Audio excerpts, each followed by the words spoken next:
It's the show everyone is talking about. The Carlos Watson Show. Makes you feel like family, for real. If you haven't met Carlos Watson, The only show. you're already late for the party. We're just hanging out. It's okay. The number one show. I'll bring the whole family. Available on YouTube and Amazon Prime.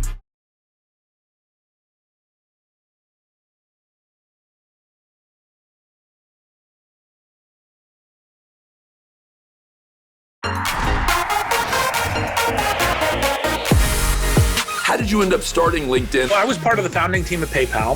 And then, of course, PayPal worked. We sold it to eBay. And then I said, I should take some time off. And I went, wait a minute. Nobody's done LinkedIn. When was the moment you became a billionaire, and what were you surprised about? I refer to this as Spider-Man ethics. With power comes responsibility. Entrepreneurship can be learned. Worst decision you've ever made? Okay, how long do we have? So we are going to have data-infused, just-in-time vaccine that you pay for with crypto. Yes. The Carlos Watson Show is brought to you by American Family Insurance. Hey family, bienvenido. Welcome to another show. Got a good one for you today featuring a titan of the business world. Now, if you don't know the name Reid Hoffman, you certainly know his work. He's an internet entrepreneur, venture capitalist, author of best-known work, and also the co-founder of LinkedIn, partner at venture capital firm Greylock Partners, and the host of Masters of Scale podcast. For more, here's my time with the one, the only, the new author, Reid Hoffman. Hey, Reid. Hi, Carlos. Nice to see you. Nice to see you. You're a Bay Area native, is that right? I'm a fourth generation Californian. When my father's father bought his house, it was the first house in the orchard, right? Because Silicon Valley used to be known for its orchards and cherry blossom tours. My father was a law student at Stanford when I was born. So I was literally born in the Stanford Hospital. And did you ever think about law? Both my parents are lawyers. When I was asked when a child, what do I want to be when I grow up? The answer was not a lawyer, right? Because I had a bunch of upfront and close personal experience with this. My version of that was I was a copy boy at a law firm in Miami, and I got to see up close and personal because they often didn't pay attention to the kid who was coming around bringing mail, and so they were very open about how unhappy they were. How did you find yourself in technology? For me, technology has always been a tool to how do we navigate better lives as individuals in society, not an end unto itself. I'm a great student of decisioning and have been my whole life. And it was like, okay, how do you pick colleges? Well, pick your first year. And I was like, there was this program at Stanford called Structured Liberal Education, which was this 9 units, 2/3 of your freshman year, with 150 people in seminar that included philosophy and history and politics and economics and art. So I ended up majoring in this thing called symbolic systems, which is basically artificial intelligence meets cognitive science. I love the fact that you call yourself a student of decisioning. What are the 2 or 3 most interesting things you feel like you've learned about decisioning? My dad told me the challenge about making decisions is it reduces opportunity in the short term, but it's the only way you get opportunity in the long term. Because when you say, I'm going to do A, not B, then all of a sudden B is no longer an option, or if you return to it, it's a different kind of option. And that's part of the reason why people tend to emotionally want certainty around the decision, because you're giving up stuff by making decisions. But that is the only way that you create really good long-term opportunity. Everyone tends to tell themselves, this is the absolute best decision. The absolute best decision I could have made in the world is to go to Stanford. The absolute best decision I could have made in the world is to start LinkedIn. And there is no such thing as an absolute best decision. You have to kind of roll with it. You have to learn intentionally recognizing and taking risk differentially, right? So, kind of like saying, hey, a risk can be a very smart thing to do because you can have an impact or a meaning in the world and in life that you really want to take. My very first book called The Startup of You, and there's a whole chapter on intelligent risk taking, because by owning it, by like steering into it, making decisions intelligently, you can make a very big difference. It's still the night shift, just brighter. Still a night out, but everything fits in. Chevrolet, making life's journey just better. Worst decision you've ever made? Okay, how long do we have? It's very hard with how lucky and fortunate and serendipitous I've been in my career and life to look back and say, boy, that was a bad decision. Because you're like, well, but maybe that was important for where you ended up. Most people think about bad decisions as, oh, I did this and I had this really bad outcome. But the thing they miss is, where's the bad decision where you missed possibly huge opportunity, huge upside, huge change? Like, for example, when people ask me as an investor, like, what did you most regret investing in? It's like, well, hey, you invest, you lose your money. The mistake is not investing in Pinterest, not investing in Snap. Those are the mistakes. Be fearless! We can do it! I believe in you! We can do it faster! The Our Home is the training ground for her dreams policy. Insure carefully. Dream fearlessly.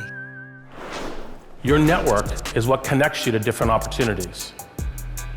When I first thought about this in 2002, I started LinkedIn to be the relevant technology platform. How did you end up starting LinkedIn, and at what point in the journey did you know it was going to be a success? So I was part of the founding team at PayPal. The vast majority of very good, big tech companies have valley of the shadow moments where you're like, oh my God, we're going to die. Why did we ever think this was a good idea? Why did we think we were going to succeed? Why do we think we were the right people to do this? Peter Thiel and Max Levchin and I kind of went and did a little offsite in my grandparents' cabin and, kind of charted the plan for becoming a master merchant. And as part of that, I said, look, if PayPal blows up, we're all going to have a lot of tar on us because we've raised hundreds of millions of dollars of capital, et cetera, et cetera. So we should talk about what the next best idea is. And I pitched a version of LinkedIn then. And then, of course, PayPal worked. We sold it to eBay. And then I said, I should take some time off. And I went, wait a minute. Nobody's done LinkedIn. And then when did you know it was going to work? There is a class of entrepreneurs who the way they talk themselves through risk is they go, I'm certain it's a good idea. I'm certain I can make it work. And then they project certainty in all quarters because it's how you get everyone to come with you. And then when I knew that it was really something was when people started using it beyond the use cases we designed it for. It's part of the platform. People always think of job searching as, well, I decide I want this kind of job at maybe one of these companies or this industry or this kind of a good job at this company. And then I find my way there. And the thing that LinkedIn adds to it is an ability to get a connection to someone who can help me kind of give a reference in the company and that kind of stuff. And it was like, okay, now we're beginning to get that creativity on top of the platform where people are using it.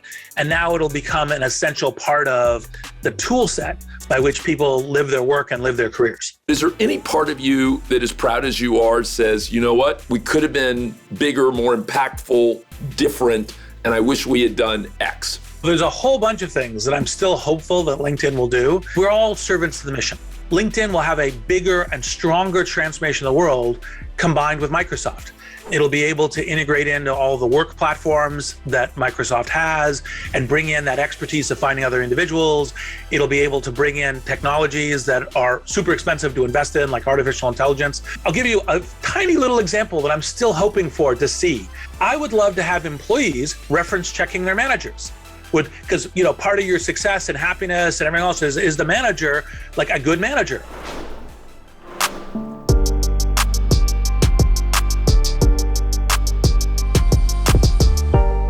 Most interesting thing you've learned in this life about dreaming fearlessly?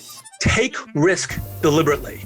So where is a risk that I could take that could be big? Because that's a risk that's survivable, et cetera. And I think that's probably it enables you. You steer into it, enables you to dream, huge and fearlessly.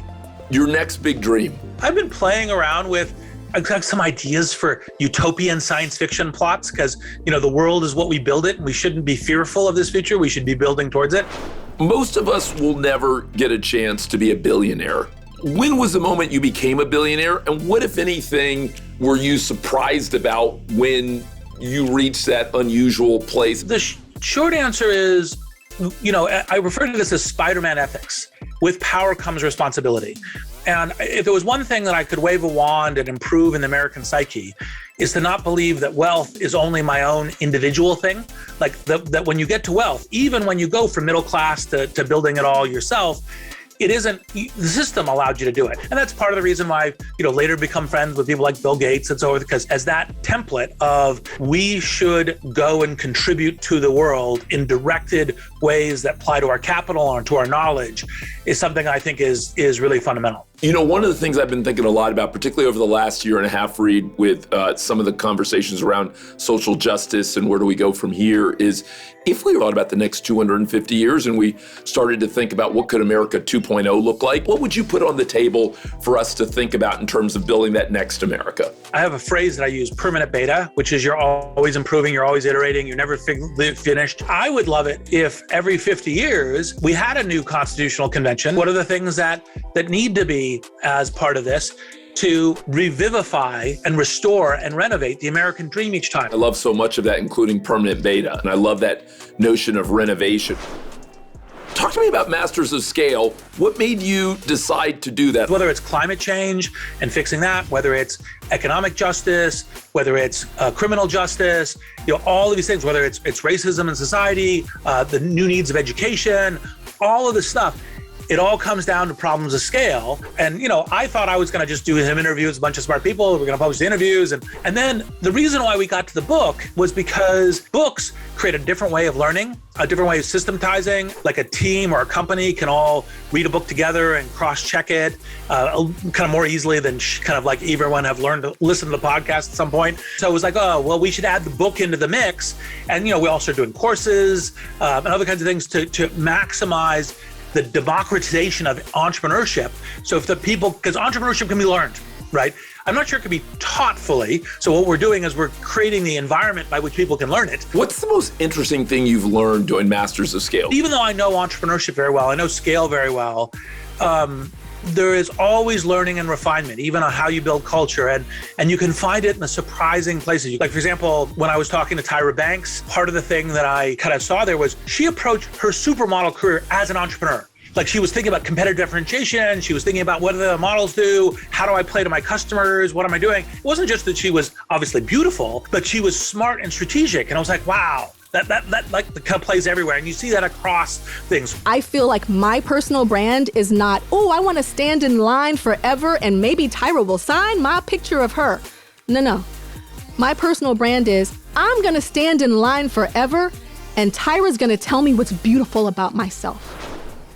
Look forward for me 20 years, 50 years, 100 years, whatever increment you want, and tell me and everyone else who's watching 2 or 3 interesting things that you expect that we will see. Software and biology may suddenly make the just-in-time manufacturing of vaccines and other kinds of things suddenly very present. I think another one is people don't realize the speed of acceleration of artificial intelligence and part of how software and data is transforming the world. Well, it's going to touch every industry. And obviously some of the bets I've been making as an investor is autonomous vehicles, with kind of Aurora and Neuro. And then I guess the last thing I'd say is, there's obviously a bunch of storm and drang around cryptocurrency. We will have global cryptocurrencies, which will be a good thing and even a good thing for government. But I'm positively certain, there's going to be something I didn't mention here that's going to be huge. Interesting. So we are going to have data-infused, just-in-time vaccine that you pay for with crypto. Yes. Reid, can I do a little rapid fire with you? Your favorite movie of all time? Hudsucker Proxy.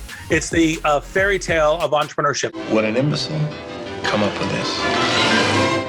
If you could have dinner with anyone, dead or alive, who would you love to have dinner with? Socrates or Marie Curie or the Buddha would show me a different lens on the world. Most fascinating political leader you've ever met? President Obama. One of the things that I frequently do when I'm talking to people generally across not just politicians is ask them essentially first principles questions. When I was having dinner with President Obama, I asked him, I said, look, if you could wave a wand and change 3 things in the system, what would you do? And it was like, well, eliminate the filibuster because it causes a lack of progress in the US and causes one party to hold up the other, kind of incentivize voting to get everyone to vote and feel like they're owners in the democracy. And the fact that he had these answers on the tip of his tongue meant that he was a first principle thinker about our Constitution, about our society, about how we come together. And that was like great. Reid, what an absolute pleasure. Me as well. I look forward to our next conversation. Me as well. Okay, who wants to go first? Eli, you ready? This was definitely, Reid Hoffman is my favorite billionaire that we've had on the show. Wow. Yeah. Wow. I don't think we should have billionaires in this country. That is my personal philosophy. I think we have economic policy that could change to make the world a better place. That being said, what do you say? Technology is not the end. Technology is a tool for individuals and groups to live better lives. And I just loved that. I'm kind of mind blown right now. I saw you, because whenever you get inspired, you start writing. Yeah. And I saw you start writing right out of the gate. So you were kind of like the Jamaican sprinters where you got out quickly. and I saw you were out there, you were flying. I appreciated some of what he said about maybe it could be smart to risk, whether it's in love or in parenting. And the conversation that we can create when we're doing that. Correct. And that's what this is, right? Yes. I wanted to say thank you, first of all, because you created, this is an extension of what was in your mind.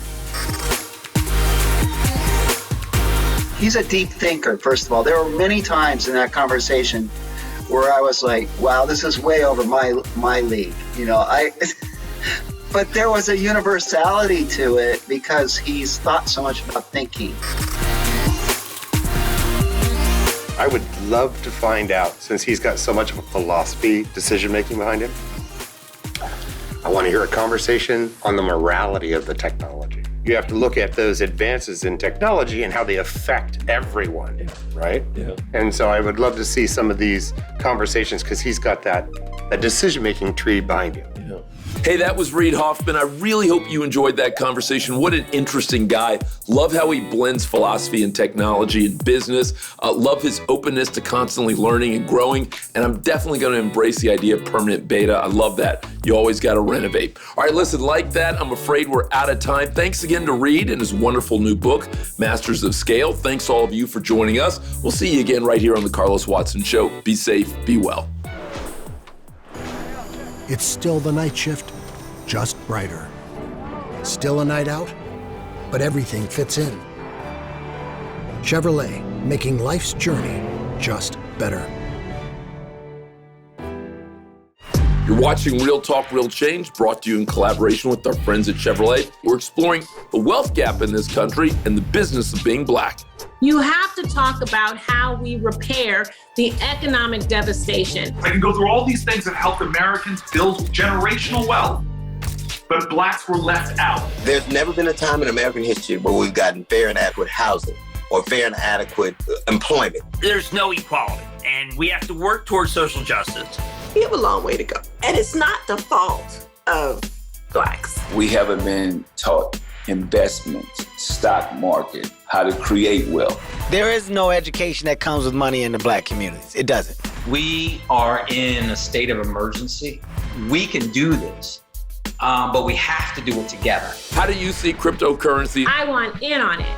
Studies show the estimated median wealth of black households is $24,000, while white households sit at $189,000. Race has been the engine that has driven so many economic decisions made by this country. Everyone's free, no one's free. That's just a fact. Everything we want, we have to get a group of white people to say they deserve it. Do you think it will change? We want to talk about the greatest wealth transfer in history. We can actually participate it by creating it ourselves.